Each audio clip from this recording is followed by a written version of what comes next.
Hey guys, Nina here, welcoming you to another reading from the Ladies of Horror Picture Prompt Monthly Challenge, hosted by Elaine Pascal on her channel, The Godmother of Horror.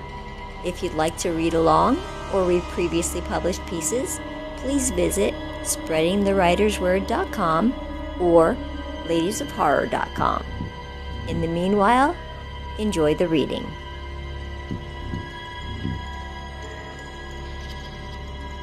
There is doom and gloom while things go boom by Kendra Smart. There was a continuous, low, bellowing noise outside her window that woke Kendra from the warmth of her sage green quilted bedding. Her gray eyes fluttered open as the guttural sounds grew closer, and by proxy, louder. Over her last 6 months on this assignment, she had grown used to the sounds of various creations and creatures. However, the shrill screams and desperate cries for help were new, and she was instantly awake. Her lilac and azure ombered hair was a true nest of bedhead, but as she peeked out the picture window, bedhead was the least of her worries. Outside, the world was on fire. 5 years ago, Trident Research Inc. had been on top of the world with their technologic advancements. There had been many who had entered the world of replication technology, but TRI had taken the world by storm with their machine that could pluck whatever you could imagine directly from your head, for a cost.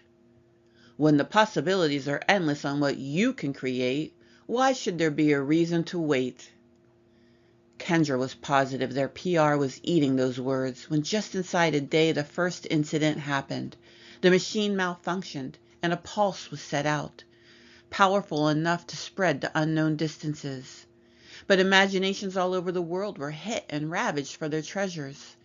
TRI was like the jinn of old, with all of the consequences, to this day still not all of them known. Everything was now possible if it came from the world of the imagined, and could come to life if it did. Media consumers had begged for thrills and chills, beautiful dreams, and horrific nightscapes.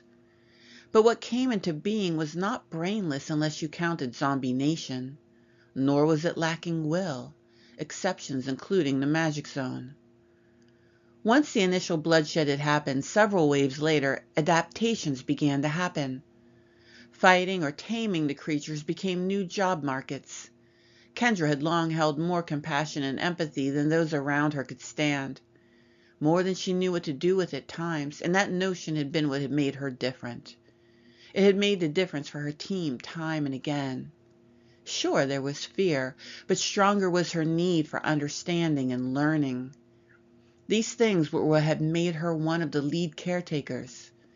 TRI had had their PR team shift blame into grace as they set up new calming stations around the world, each with specialized teams to help assist those who were able to obtain and bring their creations back. What a joke that was. Morbidly so in some cases. Few survived the initial and follow-up pulses, the sudden appearance of a 50-50 angelic or cuddly creature versus hellish and dismembering, let alone funding or facilitating a transport team. As there had been variety in what came forth from the nothing, so too were there ranges of size. Kendra had wanted to be a part of the ground team going after the kaiju for relocation years back, but sadly the team had been filled. But just like they used to say with college selection, if you didn't get into your first choice, have a backup. And boy, did she have one. Kendra did get her second choice. Dinosaurs. To be fair, she herself had contributed to the dinosaur domain when hit with the pulse.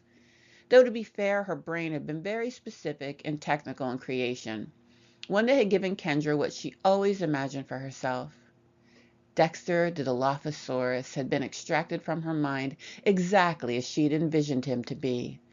He appeared at an imposing 2 feet 7 inches tall, gray and green-scaled skin with a beautiful frill of orange marrying yellow and red but never mixing. Kendra had felt her whole being melt when he came to life, and Dexter must have felt the same for her because he rushed her and circled her legs, chirping and chittering. It had been a match.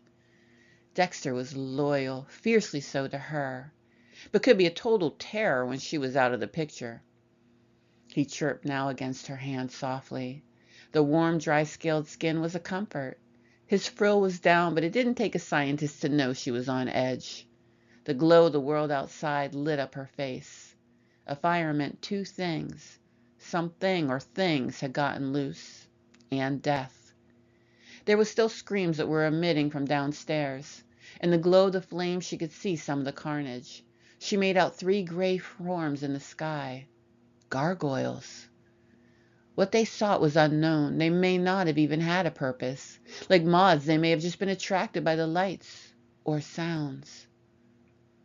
Well, sadly, we aren't leaving the light on for you. This ain't a motel. Kendra began to gear up. She had been given tools to defend herself during times such as these. Sadly, the definition and application of safety came down to the moment, and since the pulses, there was never a guarantee. At least this time it wasn't the hobo clowns or the myriad of bugs. Ugh. Shivers ran down her back. She still had nightmares where the cackling sounded out like foghorns. The clowns had been a rough gig. She had her hands up in her hair, getting it up into a bun when the world shook. She heard the whistle of the rocket and saw as one of the gargoyles was impacted, but not by the rocket. The rocket had landed square on the hand that had swatted the gargoyle as though nothing but a gnat. Dexter had been calm before, but now bristled next to her. His whole body was shaking as he too used his senses to gain awareness of the situation around him. Outside the window many things happened all at once. An immense sound emitted from what felt like stories above them, and easily heard even miles away. The blast let out a huge burst of light which lit the sky long enough to see the true scene against the night veil. Bodies, both human and created, strewn about, lying broken and splayed like toys cast aside once interest waned. A hand thrown there, leg pulled from the socket with fresh juices dripping down off the joint bone. A flattened head disjointly attached to a plump body. The dinosaur shadows against the flames. The breeze coming in the window tasted like copper pennies. Somehow the kaiju had come to the land of dinosaurs. Kendra looked at Dexter. She turned her back to the scene at the windows and made her way to the door to get to her team, what was left of it. He burst through their door and almost seemed to pose as we waited for her. Roll back the rock, Kendra sang. She and Dexter had work to do.